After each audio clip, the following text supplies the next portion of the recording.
पंचांग के अनुसार सूर्य प्रत्येक राशि में पूरे एक माह के लिए रहते हैं, जिसके अनुसार पूरे वर्ष भर में 12 महीनों में 12 राशियों में प्रवेश करते हैं। सूर्य का यह भ्रमण पूरे वर्ष चलता रहता है। इसी कारण वर्ष भर में शुभ और अशुभ मुहूर्त परिवर्तित होते रहते हैं। 12 राशियों में भ्रमण करते हुए जब सूर्य गुरु यानी बृहस्पति की राशि धनु और मीन में प्रवेश करते हैं तो खरमास प्रारंभ हो जाता है। प्रत्येक वर्ष जब सूर्य अपनी राशि बदलकर धनु राशि में प्रवेश करते हैं तो उस दिन को धनु संक्रांति के रूप में मनाया जाता है, जब से खरमास का प्रारंभ हो जाता है। हिंदू पंचांग के अनुसार यह समय शुभ नहीं होता है। धनु संक्रांति को पौष संक्रांति के रूप में भी जाना जाता है। धनु संक्रांति या खरमास में किसी भी प्रकार के शुभ कार्य नहीं किए जाते। विशेष तौर पर विवाह जैसे कार्य करने पूरी तरह से वर्जित होते हैं। 2023 में धनु संक्रांति 16 दिसंबर 2023 को है। इसके साथ ही खरमास का प्रारंभ 16 दिसंबर को हो जाएगा। 16 दिसंबर 2023 को सूर्यदेव शाम के 3:58 पर वृश्चिक राशि से धनु राशि में गोचर करेंगे। इस राशि में सूर्य भगवान 30 दिनों तक रहेंगे। इसके बाद सूर्यदेव 15 जनवरी 2024 को धनु राशि से मकर राशि में गोचर करेंगे। इसलिए 16 दिसंबर 2023 से लेकर अगले माह 15 जनवरी 2024 तक शादी, गृह प्रवेश, बच्चों का मुंडन या फिर कोई भी शुभ कार्य नहीं किए जाएंगे। 16 दिसंबर अर्थात धनु संक्रांति के दिन खरमास का प्रारंभ हो जाएगा और सूर्य देव का रथ घोड़े नहीं अर्थात गधर भी खींचेंगे। ज्योतिषों के अनुसार ग्रहों के देवता सूर्य जब धनु राशि में प्रवेश करेंगे तो खरमास की शुरुआत हो जाती है और 14 जनवरी को जब सूर्य धनु राशि से निकलकर मकर राशि में गोचर करेंगे तो खरमास खत्म हो जाएगा। उस दिन को मकर संक्रांति के नाम से जाना जाता है। खरमास के कारण ही विवाह, जनेऊ, मुंडन, गृह प्रवेश जैसे मांगलिक अनुष्ठान नहीं किए जाते हैं। मान्यता है कि ब्रह्मांड की परिक्रमा करते हुए जब सूर्यदेव के अश्व थक गए तो सूर्यदेव ने उन्हें पानी पीने के लिए मुक्त कर दिया और खर को अपने रथ में बांध लिया। इस कारण उनकी गति धीमी हो गई।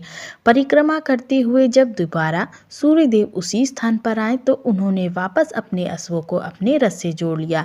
इसलिए उस काल अवधि को खरमास कहा जाने लगा। मान्यता है कि सूर्यदेव जब भी देवगुरु बृहस्पति की राशि पर भ्रमण करते तो मनुष्य के लिए यह समय अच्छा नहीं माना जाता। ऐसे में उनका सूर्य कमजोर हो जाता है और उन्हें मलिन माना जाता है। सूर्य के मलिन होने के कारण इस माह को मलमास भी कहा जाता है।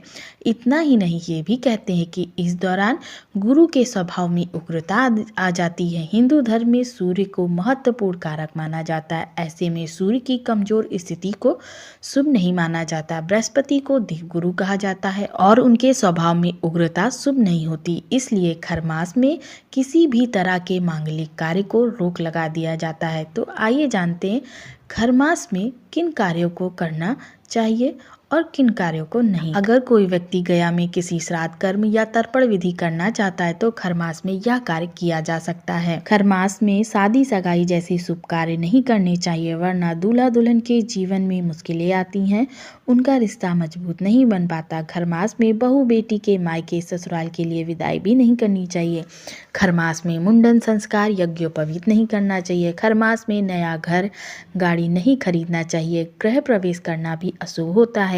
खरमास में नया व्यापार, नया काम शुरू ना करें, ऐसा करना आपको धनहानि करा सकता है। खरमास में गुरु या महिला का अपमान करना, गाय को कष्ट देना जिंदगी में बड़ा संकट ला सकता है। खरमास में गेहूं, चावल, सफेद धान, मूंग, जौ, तिल, कटहल, आम, सौठ, जीरा, आंवला, सुपारी, सेंधा नमक नहीं खाना चाहिए। इस महीने में ज्वार, बाजरा जैसे मोटे आटे खाने चाहिए। खरमास या मलमास में कमजोर सूर्य के नकारात्मक प्रभाव से बचने के लिए सूर्य देव की आराधना करनी चाहिए। इसके अलावा रोजाना आदित्य हृदय स्तोत्र का पाठ करें और विष्णु सहस्त्र नाम का पाठ फलदायी होता है। खरमास में सूर्य के साथ साथ भगवान विष्णु की पूजा आराधना करने से सुख समृद्धि बढ़ती है। इसके अलावा प्रतिदिन तुलसी पूजा करने से भी बहुत अधिक लाभ होता है। खरमास की पौराणिक कथा। खरमास की कथा का वर्णन मार्कंडेय पुराण में मिलता है। मार्कंडेय पुराण के अनुसार एक बार सूर्य देवता अपने 7 घोड़ों के रथ पर सवार होकर ब्रह्मांड का चक्कर लगाने के लिए निकले। इस दौरान उन्हें कहीं भी रुकना नहीं था, बिना रुके इस परिक्रमा को पूर्ण करना था। परिक्रमा आरंभ हुई। कई दिनों तक लगातार चलते रहने के कारण सूर्य देव के रथ के अश्व थक गए और उन्हें प्यास भी लगने लगी। सूर्य देव को घोड़ों की इस हालत को देखकर चिंता होने लगी। सूर्य देव अपने घोड़ों को लेकर एक तालाब के किनारे पहुंचे, लेकिन तभी उन्हें अपने कर्तव्य की याद आ गई कि बिना रुके यात्रा को पूर्ण करना है, नहीं तो अनिष्ट हो जाएगा। सूर्य देव परेशान होकर इधर उधर देखने लगे। तभी तालाब के किनारे 2 गंधर्व खड़े हुए थे। सूर्य देव की दृष्टि इन पर पड़ी तो उन्होंने रथ के घोड़ों को पानी पीने और विश्राम करने के लिए वहीं तालाब के किनारे छोड़ दिया और घोड़ों की जगह गधों को अपने रथ में लगा दिया। लेकिन गधों के चलने की गति धीमी होने के कारण रथ की गति भी धीमी हो गई। फिर भी जैसे तैसे किसी तरह से सूर्यदेव ने 1 मास का चक्र पूरा किया। उधर तब तक घोड़ों को भी काफी आराम मिल चुका था। इसके बाद सूर्यदेव ने अपने घोड़ों को रथ में फिर जोतने के बाद उसी गति से परिक्रमा प्रारंभ कर दी। आशा है आपको ये वीडियो पसंद आई होगी। वीडियो पसंद आई हो तो वीडियो को लाइक कर